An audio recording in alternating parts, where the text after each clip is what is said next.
Welcome to Porter-Pedia, the show where we unlock the world of Cole Porter.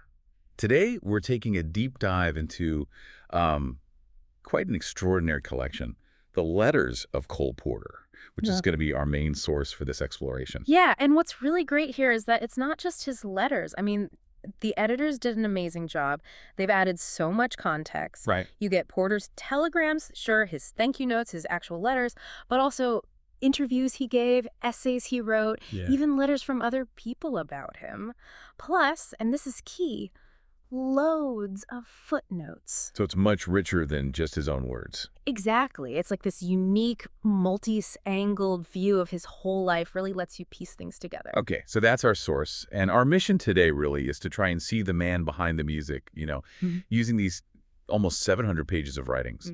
We'll trace his journey right from Yale through those early Broadway flops, his decade in Europe, his marriage, Hollywood, the love Big affairs. verbal writing accident. Exactly, the accident. And then those really difficult final years. You probably think you know Cole Porter from the songs, right? So witty, so sophisticated. Yeah, the persona. But this deep dive, using our source, I think it promises some genuinely surprising, maybe even poignant insights into who he actually was. Okay, so where do we start? What's the first big takeaway? Well, one of the maybe surprising main impressions you get from wading through all these letters is that Porter was, well, by almost every account, a really nice man. Uh-huh. Nice. Yeah, you see it constantly in how he signs off. Almost every letter ends with something affectionate.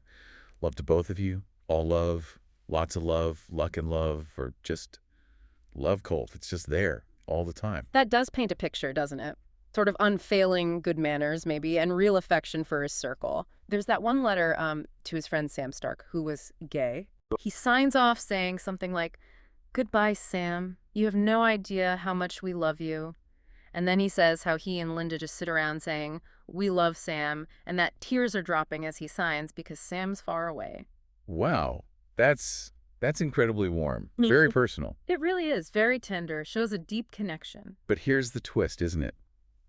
Despite all that outward warmth, the letters themselves, they rarely let you see much beneath the surface. Right. He wasn't pouring his heart out on paper. No, he didn't use them to, mull over big intellectual ideas or spiritual struggles, Yeah. not like some writers, say Henry Adams or someone.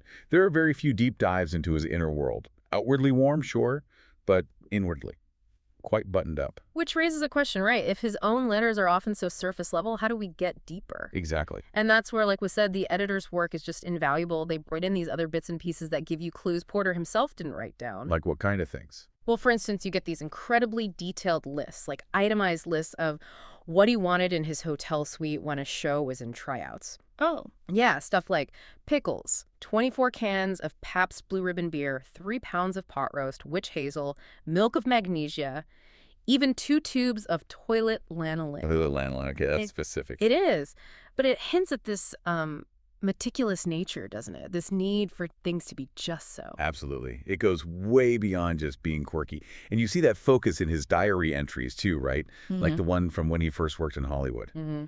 Tell us about that. Well, he paints this picture. You've got the screenwriters constantly brainstorming, throwing ideas out, changing things. Kind of chaotic. Right, the Hollywood churn. Yeah. And then there's Porter, just sort of waiting. Ready to go. Just tell him what kind of song you need and he'll write it. He loved the craft. He told an interviewer, "I'd rather write than do anything on earth. I can work anywhere." Just pure focus. And that discipline. It's incredible. I mean, the story about him working on the lyrics for At Long Last Love while waiting for help after the writing accident. Exactly, lying there, probably in agony, but working. That kind of steely resolve. Hmm. That's probably how he survived that whole era, So many artists just crashed and burned. Booze, burnout. Yeah. He seemed aware of that danger too. Didn't he write about Fitzgerald? He did, yeah, to Sam Stark again. Yeah. He called Scott and Zelda exhibitionist drunkards. Said he made a quick exit once to avoid getting caught up in police raids. Wow. And he noted the quote is something like, "The degringolade of Scott was horrible to watch as he had so much talent." The gringolad. Yeah. It's a very Porter word, a rapid decline. Yes. He clearly despised that kind of self-destruction. He just wouldn't allow it in himself. So, okay, pulling this together, Mhm. what does it tell us about him? We've got this nice guy, affectionate but private, meticulous, Yeah. disciplined. A man of contradictions, really. He had that stoic exterior, didn't he? That famous embroidered pillow. Never explain, never complain. Right. Classic stiff upper lip almost. But underneath, reading between the lines, and especially with the extra material, you sense these vulnerabilities, particularly around, well, matters of the heart. How so? Well, take that letter about his home life. Stark. He writes, Sturgis is here in the cottage with me. The trees have begun to turn. The skies are spectacular, observations. Then a bit of humor about the cook's physique. Right. Then I'm working well, I believe. And then bam! But Linda is dying, all my love. Just like that, flat. Devastating. Exactly. And then there's a postscript, apparently, about connecting a friend with Robert Bray, this handsome ex-Marine he was involved with. It just layers everything together, the mundane, the work, the deep grief, the separate, intimate life, all at once. It really hits home how complex his life was. Married for 35 years to Linda Lee Thomas, beautiful, rich socialite, but at the same time living this very active, quite open gay life. Very unconventional for the time. They had separate lives, even separate houses on the same estate, right? Buxton Hill for her and his cottage called No Trespassing. No trespassing, yeah. And the all-male pool parties in Hollywood. No women allowed. Very clear boundaries. And yet, here's another contradiction. Our source says that in many ways, he was kind of old-fashioned, a Victorian at heart even. Idolized Gilbert and Sullivan early on. So how does that guy, the Victorian admirer, write songs dripping with sex? Songs like Let's Do It, Anything Goes, Experiment. Critics called him smutty. They did. They thought it as an attack on, conventional morality, pushing boundaries. And it seems like his personal life, his sexuality, really fed into that music, didn't it? Maybe not always explicitly, but in the tone. I think so. He told Richard Rogers his fix for problems was writing Jewish songs, meaning minor keys, darker sounds. Right. But our source suggests it was maybe also his experience as a gay man navigating that world that created that specific kind of erotic ruefulness you hear in songs like Get Out of Town. Or just one of those things. That sense of longing and loss. Exactly. Or what is this thing called love? It's like the playful invitation of let's do it eventually leads to the kind of sad resignation of just one of those things? There's a real emotional arc there. Sort of bittersweet quality. Yes, absolutely. But what's interesting is it seems his homosexuality wasn't a source of angst for him. Really? Yeah, he apparently couldn't understand characters, like in one novel, The Night Air, who were tortured by guilt over being gay. He just didn't get it. But he loved Gore Vidal's The City and The Pillar, which was much more matter of fact. So no self-pity. None. She seemed to have zero patience for it, in himself or anyone else. Okay, let's shift gears a bit. Let's talk about that legendary social life, the glamour. That really kicked off when he went to Europe after those early Broadway shows failed. Oh, absolutely. Europe transformed him, or at least his image. Suddenly he's surrounded by dukes, duchesses, princes, fancy decorators, artists, super rich. Elsa Maxwell territory. Totally. She was the ringleader. And Porter became this, connector, bridging the gap between Hollywood stars and actual European royalty. He even asked Douglas Fairbanks Jr. to be nice to some duke and duchess because they were, quote, hungry to meet film stars. Hungry to meet film stars. That's brilliant. But, some of that glamour was a bit constructed.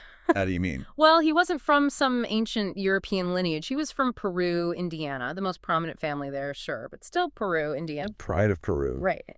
And he ends up in the Waldorf Towers, living this life of white tie and ermine and jewels. There's that story about the Cadillac. Oh, yeah, he asked Linda why she doesn't use the new one he buys her every year. And she supposedly says it bruises my sables. Hopefully a joke. But captures the vibe. It really does. But, despite living like that, our source says he worried about money. That seems odd. He said money just made his life wonderful. Yeah, that's another one of those contradictions. He said that, but the letters show him fretting about taxes, wondering if a movie deal would actually make him poorer. So maybe not quite as carefree about wealth as he projected. Interesting. And what about snobbery? With guest lists like the Duke and Duchess of Windsor, the Hearsts. You'd assume he was a massive snob. You would, but apparently not. The source is pretty clear he disliked snobs intensely. He even made fun of a friend who took a hotel job, worrying the friend would insult anyone not in the social register or Burke's peerage. So what mattered to him then, socially? It seems it was the rare genius of companionship with humor. That's a phrase used. Good company, witty conversation. That was the goal. And he pursued that constantly, entertaining almost every night, keeping lists of guests, Menus, Never eating alone, apparently. Always needed that connection, that buzz of people. It seemed almost like a need. which makes his final years even more tragic, doesn't it? That Yeah. profound need for company playing out against such decline. It's really tough to read about. After years of pain from the accident, then the depression after the amputation, his whole fastidious nature, needing things just so. Imagine having to be bathed by your valet, or asking guests to leave the room so you could use the bathroom. Utterly crushing for someone like him. Just devastating. And even then, he kept having people over for dinner at the Waldorf. He did for a while, but then No. it got really strange. He apparently just stopped talking to them. Stop talking mid-dinner. Yeah. Guests were just supposed to carry on the conversation themselves while he sat there, silent, a Right. ghost at his own table. My goodness. And when finding companions got harder, he improvised. His butler would serve the meal, then sit down and pretend to be a guest, just to feel the space. Wow. That's Yeah. profoundly sad. Yeah. Just needing a presence. Yeah. And his decline just continued. He stopped eating much. Yeah. And the letters, they become so different. Even to people he'd written to for decades, they get short, terse, almost empty. A huge contrast to the chatty, funny letters from earlier. Huge. And he stopped composing, too. The words just dried up, both spoken and written. Total silence, really. But just before that final silence, there was that diary from his travels, right? Italy, Greece, Egypt. Oh, yeah, that's a wonderful piece, full of curiosity, delight. Still engaged with the world, he writes about the monks on Mount Athos. Right. He was annoyed they didn't seem to do anything. Exactly. He called it a strange experience, but said it reeks of rot because they just retired from life, avoided engagement. Which is incredibly poignant, given what happened later. Terribly poignant, especially the rot comment, considering his own leg eventually. Okay. And this is where letters from others become so important. His secretary, Mrs. Madeline Smith. Right. Her letters fill in the gaps. They really do. They give you a view of his suffering, his loneliness, especially after his mother and Linda died. Things he'd never write himself. She wrote to Sam Stark, mentioning Stark's fine wife, and then added, Mr. P seems so alone friends and admirers by the thousands, but no immediate family. Oof. That really underscores the limits of just reading someone's own letters, doesn't it? Absolutely. They show us the busy, successful composer, the socialite, but they hide so much pain, like his telegram about Linda's death. Linda died today, please no flowers. So blunt. But you wouldn't know he apparently cried uncontrollably at her funeral. Exactly. You need those other voices, like Mrs. Smith's acting almost like a Greek chorus, commenting on the tragedy. She called his death in 1964 the end of an era. So wrapping this up, Yeah. what's the big picture we get from this deep dive? Well, I think our source reveals this man of incredible discipline, huge charm, real affection, but also deep contradictions and a lot of hidden pain. That never explain, never complain thing was a very effective mask. Especially in those last years. The surface hit a profound struggle. Absolutely. And what's fascinating is how this material helps us understand not just the music, but the complex person behind the music. You know, the manufactured glamour, the nonstop parties, the private relationships, those awful silent dinners. It's just a really rich, complicated portrait. It really is. Yeah. Which leaves us with something for you, the listener, to think about. Despite that never explain, never complain mantra, despite the charm, what does that relentless, almost desperate pursuit of companionship, right down to the butler pretending to be a guest, tell us about our basic human need for connection? Mm-hmm. And could that deep longing for presence, maybe often unfulfilled, be the thing that echoes in that bittersweet, that erotic ruefulness we hear in his most enduring songs? It definitely makes you listen to those amazing melodies in a whole new way, doesn't it? Gives them another layer of depth.